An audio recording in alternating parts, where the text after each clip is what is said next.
네, 안녕하세요. 달팽이 주식 채널 신하부루입니다. 이렇게 또 한 주가 지나갔습니다. 이번 주도 다들 너무 고생 많으셨고요. 하필 이번 주 마지막 미국 증시가 또 죽을 쓰고 마감이 되었는데요. 일단 오늘도 재밌고 쉽게 같이 공부해보러 가시죠. 이번 주 마지막 증시의 흐름은 충격적이었습니다. 이 경기 침체 이슈가 불거지더니 이번에는 시총 1위 애플의 주가가 또 크게 하락을 했죠. 왜 이렇게 제 주식만 하락하는 건지 참 마음이 아픕니다. 하루 만에 4.8%가 급락을 했더라고요. 이 전 세계 시총 1위 주식이 계속 이런 흐름이다 보니까 미국 월가의 분위기도 요즘 좀 뒤숭숭하다고 또 말이 나오더라고요. 우리 달팽이 구독자분들께서도 이 각자만의 경제 전망에 대한 그런 생각을 갖고 계실 거예요. 그리고 현 시점 전 세계 경제학자들의 60%가 이제 경기 침체가 올 거라고 주장을 하고 있고요. 40%만 경기 침체가 없을 거라고 주장하고 있는 상황입니다. 구독자분들의 생각은 어떠세요? 앞으로 진짜 경기 침체가 올 것 같은지 각자만의 소신을 가지고 댓글을 달아주셨으면 좋겠는데, 특히 오늘 영상에서는요, 팩트를 근거로 해서 앞으로 경제에 대한 얘기를 좀 짧게 나눠볼까 합니다. 자, 경기 침체라는 거 보통 일반적인 정의가 뭐예요? 2분기 연속 GDP가 이제 마이너스가 되는 그런 현상이라고 좀 들어보셨을 거예요. 이 사진을 함께 같이 좀 참고를 해볼 건데요. 분기별 미국의 GDP 흐름입니다. 쉽게 보이실 거예요. 보시면은 참 재밌지 않나요? 이번 미국 GDP가요 2.4%를 기록을 했단 말이에요. 대다수가 경기 침체 올 거라면서 주식 몽땅 팔라고 주장하던 게 엊그제 같은데 오히려 1분기보다 이번 GDP가 더 잘 나와 버렸죠. 이것만 보면은 경기 침체를 벗어나고 이미 회복 중인 모습으로 우리가 착각할 수 있을 정도인데요. 하지만 진짜 그럴까요, 여러분? 이번 GDP가 1분기보다 좋게 나왔다고 해서 앞으로 경기 침체가 없을 거라고 진짜 확신을 할 수 있을까요? 솔직히 저는 그랬으면 좋겠다고 생각을 하고 있어요. 실제로 저는 제 자산 중에 많은 비중을 또 주식시장에 실어놓은 상태이기도 하고, 그래서 저는 이런 현상을 보면서 많은 고민을 해봤습니다. 대체 뭐 때문에 이번 GDP가 또 높게 나올 수 있었는지 이거에 대해서 굉장히 궁금하더라고요. 근데 답을 찾는 게 크게 어렵진 않았습니다. 결국 GDP가 둔화되지 않고 오히려 좋아졌다는 건 우리가 쉽게 이렇게 사고할 수가 있잖아요. 예상보다 소비자들의 소비력이 강하구나, 건강하구나, 이런 생각을 해볼 수 있단 말이에요. 실제로 그동안 신용카드 부채가 늘어나고 있다거나 미국 소비자들이 저축을 못하고 있다는 이런 무시무시한 뉴스 기사들과는 좀 상반되는 그런 GDP가 지금 발표가 됐다는 거죠. 아마 저처럼 이번 GDP 결과에 조금 의아함을 가지셨던 분들이 많을 거예요. 그래서 제가 대신 찾아봤습니다. 너무너무 궁금하잖아요, 이런 거. 일단 GDP가 좋게 나오기 위해서는요, 미국의 소비력이 계속 강해야 됩니다. 그리고 건강해야 돼요. 하지만 이걸 보시면 생각이 좀 바뀌실 거예요. 일단 이번 GDP가 증가할 수 있었던 거는 미국 정부의 지출이 늘어났습니다. 실제로 미국 정부의 지출이 한 2.6% 증가를 했다고 하더라고요. 국방 지출도 2.5% 증가를 했고요. 당연히 GDP 증가에 도움이 될 수 있었겠죠. 또 기업의 투자도 꾸준히 증가를 했고요. 이런 몇 가지 요인들이 조금 아우러지게 되면서 이번 미국의 GDP도 조금 좋게 나올 수 있었던 것 같아요. 중요한 건 앞으로도 그럴 수 있느냐잖아요. 그래서 찾아봤습니다. 이 미국 시중은행에서 신용카드까지 포함된 이 소비자들의 대출 흐름이거든요. 어때요? 엄청나지 않나요? 저도 이 자료를 보면서 진짜 뒷골이 서늘하긴 하더라고요. 이 사상 최고치를 기록 중입니다. 보시면은 2020년부터 빠르게 감소를 하더니 다시 수직 상승을 하면서 역사상 최고치를 내달리고 있죠. 한마디로 과거 코로나 때 잠깐 감소하다가 다시 무서운 속도로 치솟고 있다는 거예요. 또 하나 걱정되는 점이 물가 상승률 자체가 이게 사실 팬데믹 때랑 비교할 수 없는 높은 상황이잖아요. 금리도 과거보다 훨씬 더 높은 상황이고요. 하지만 대출은 최고치를 내달리고 있습니다. 지금 보시는 것처럼 미국인들의 부채율은 현재 사상 최고치를 계속 갱신하고 있어요. 당연히 부담이 될 수밖에 없을 거예요. 미국인들의 강한 소비력도 조금씩 약화될 수밖에 없다는 주장이 아마 이런 부분 때문에 계속 나오고 있는 것 같더라고요. 소비력이 감소한다는 게 사실 GDP가 더 둔화될 수 있다는 얘기랑 똑같은 거잖아요. 또 경기 침체와 연관지어 생각해 볼 수도 있겠죠. 다시 한번 말씀드리고 싶어요. 저는 경기 침체가 제발 피해갔으면 바라는 그런 투자자 중 한 명이거든요.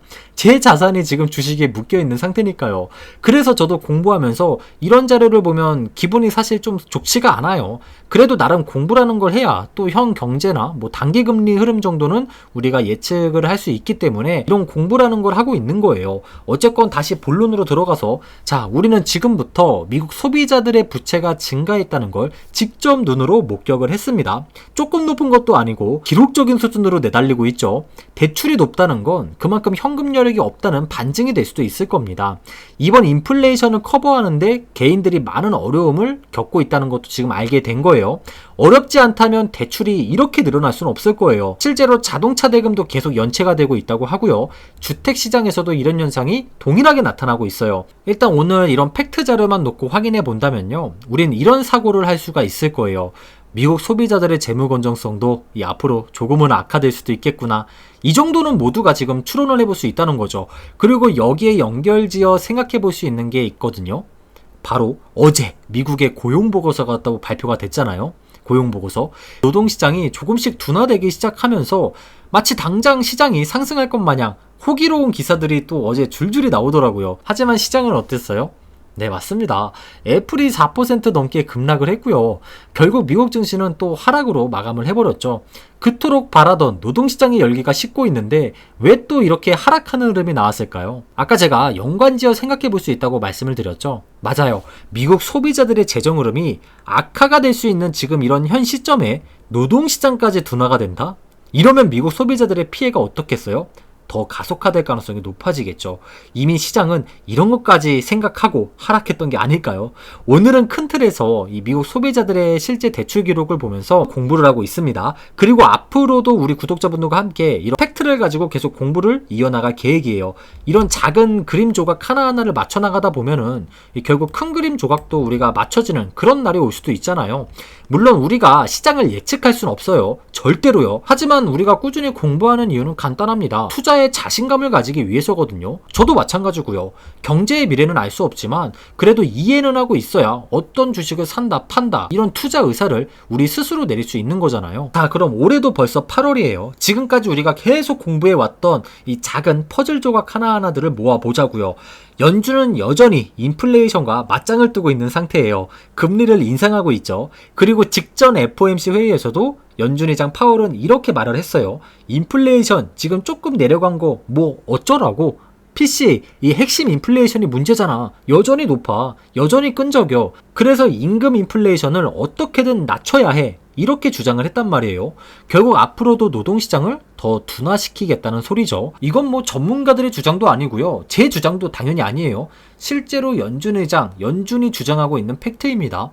결국 더 높은 금리로 맞불을 놓겠다고 해석해 볼 수 있을 거예요. 적어도 미국 은행이 쓰러진다거나 이런 위험한 상황이 펼쳐지지만 않는 선에서요. 버틸 수 있는 마지노선까지 금리를 올릴 가능성이 높다고 우리는 아직까진 예상해 볼 수 있다는 거예요. 지금의 현 금리 5.5%가 이번 금리 인상 사이클의 최고점 금리가 될 수 있겠지만 6%까지 올라갈 가능성도 우리가 완전히 배제할 수는 없을 겁니다. 만약 여기서 더 금리가 높아지게 된다면 여러 현상이 나올 수 있을 거예요. 당연히 소비자들의 현금력, 소비력은 당연히 약해지겠죠. 그럼 GDP가 둔화될 수밖에 없겠죠. 사람들의 지출이 더 줄어들 수밖에 없으니까 기업들의 이익도 어떻게 되겠어요? 같이 감소할 가능성도 있겠죠. 그런 기업들은 또 그들만의 조치로 투자를 줄인다던가 일자리를 줄이기 시작을 하겠죠. 그러니까 이렇게 여러 가지 방법으로 또 기업들도 시장에 대응할 수가 있게 될 거예요. 그럼 궁극적으로 노동시장이 연준이 원했던 방향으로 크게 둔화가 되기 시작을 하겠죠. 우린 여기까지 경제가 흘러가게 된다면 비로소 경기 침체란 단어에 어울리는 그런 경제를 맞닥뜨릴 수도 있게 될 거예요. 있게 된다가 아니라 이런 식이면 방금 했던 내용처럼 흘러갈 수도 있다는 그런 얘기를 해드리고 싶었어요. 오늘 같이 공부하시면서 구독자분들은 어떤 생각이 드시나요? 한 사람이 떠드는 것보단 같이 이렇게 머리를 맞대서 얘기를 하는 게 훨씬 더 많은 사고를 할 수 있으니까요. 다시 한번 말씀드리지만 저도 한낱 개인 투자자에 불과합니다. 구독자분들과 똑같은 개인 투자자예요. 그래서 저 또한 어떠한 전망도 뭐 건방지게 시장을 예측할 수는 없습니다. 우리 모두 미래는 알 수 없으니까요. 그저 공부한 자료들, 실제 현 경제에 대한 자료를 바라보면서 여러 가지 사고를 하는 게 이 공부의 목적이거든요. 오늘 영상도 그동안 미국의 경기 침체를 늦출 수 있었던 어떻게 보면 동력? 그동안 GDP를 부양하던 미국인들의 소비력, 이런 것들에 대한 현실을 바라보면서 여러 가지 사고를 하려고 또 같이 노력을 해보았습니다.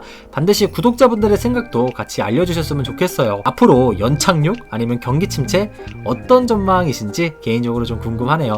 오늘도 끝까지 남아서 공부하시느라 정말 고생 많으셨고요. 이번 주말도 가족들과 행복한 시간, 즐거운 시간 보내셨으면 좋겠습니다. 구독과 좋아요, 짧은 댓글 한 줄은 매일 영상을 준비하는 데 있어서 저에게 정말 큰 힘이 되고 있습니다. 내일도 유익한 영상으로 찾아뵙도록 노력해 보겠습니다. 감사합니다.